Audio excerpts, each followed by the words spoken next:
Hey there. Ever sat around waiting for motivation to show up like your pizza delivery? You think, oh, I have that thing to do today, but I don't feel like it. I'll start when I feel like it.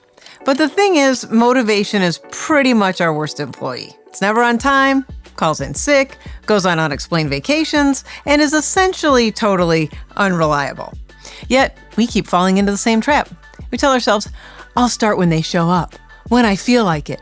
And instead, we drift into unnecessary messages on Teams or Slack, or start scrolling on our phones, or we binge watch a TV show, or go deep clean the kitchen, just to avoid doing the thing we should be doing because motivation hasn't shown up yet. I mean, should we start the meeting without them? Should we wait? Good luck. Well, today we're busting the myth of motivation and the idea that we need to feel it to get cracking on that thing we want to get done. So let's go. Even though I don't really feel like it. Just kidding.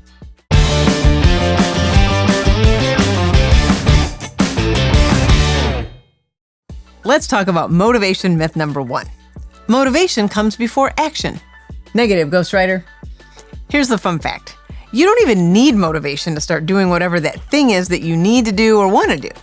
What you need is your very dear and very reliable friend, action. You need to just take action.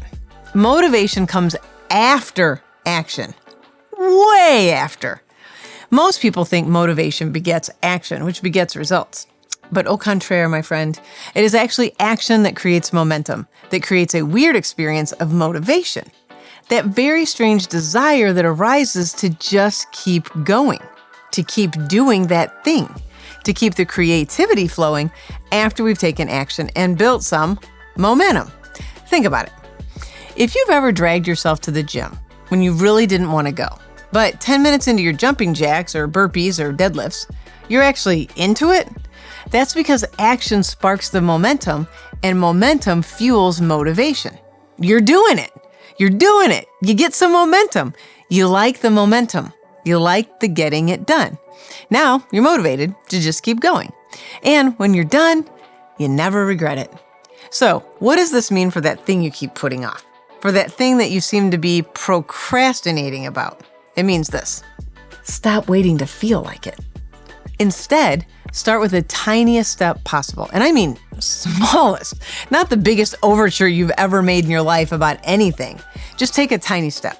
Open the document. Write one sentence. Pick up the thing and put it in a box.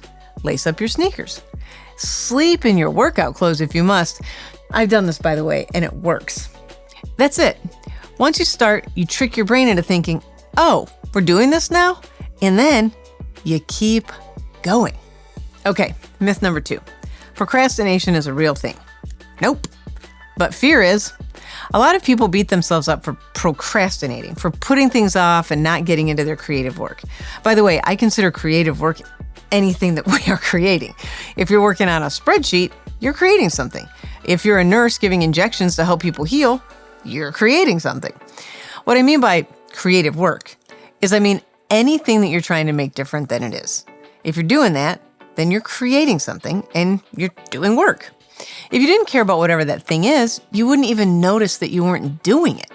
Our mind doesn't give attention to things we don't do unless we care about the things we didn't get done. Now that was a mouthful. But you do care. That's why it nags at you. That's why it lingers in the back of your mind like an unopened email from that client you'd rather not hear from again. That's why it wakes you up at 3 a.m., if you don't have it written down somewhere, especially. So what's up with the delay for action, or what you may call procrastination? The main reason? Fear. We're afraid of a few things. See if any of these resonate with you. Being judged for our work or our creativity, fear of failing, and whether you believe it or not, fear of being successful. If you don't think that's true, just ask yourself this question. What would it feel like if you didn't have any of this incomplete stuff nagging at you? How much more joy and ease would you experience? How much better would you feel? Yeah, you'd probably feel pretty good, right? You'd likely feel pretty successful in that way too. We are afraid to take the exquisite risk, just to do the thing and get it off our mind because, my Lord, what would we do with all that energy we've currently been spending judging and criticizing ourselves about not doing the thing? What would we do if we didn't have that thing to worry about anymore?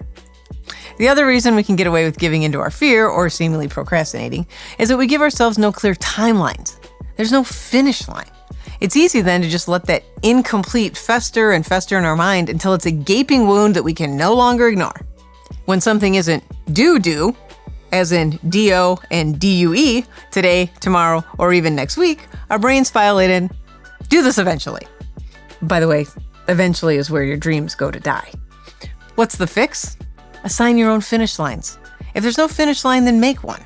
But here's the key. It has to be specific and scheduled. Saying, I'll do it this week is vague. Saying, I'll spend 20 minutes on it tomorrow at 10 a.m., that's a plan. And here's a little trick. Pair it with something you already do if it makes sense. Stack it when you can. Want to start writing that book? Decide that every morning while you drink your coffee, you'll write one paragraph. Need to organize those files? Do it while listening to your favorite podcast. Want to clean out that inbox? Schedule 30 minutes once a day while you walk on the treadmill, or if you have a doctor's appointment or a family member does, i.e. one of your children, that's a perfect time to start hacking away and deleting. If it's older than 6 months, by the way, you have my permission to delete all of them, like all of your emails. Or move them all into another file that's labeled with the title 6-month-old emails and the year. Look in the description below to watch my video on the ancient tool of email. I digress. For one more clever trick, use the old 30-second, 3-minute, 15-minute rule. Tell yourself, I only have to do this for 30 seconds. I know, it sounds ridiculous, but try it. Trust me, it totally works. If you do it for 30 seconds, then say, okay, only 3 more minutes. Then you complete 3 minutes, and guess what? You're on to 15 minutes. 30 seconds is so ridiculous because you can do pretty much anything for 30 seconds. Then after that, 3 minutes is more than doable.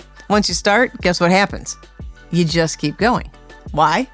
Because action creates momentum, and momentum, that's motivating. Stop thinking, start doing in this regard.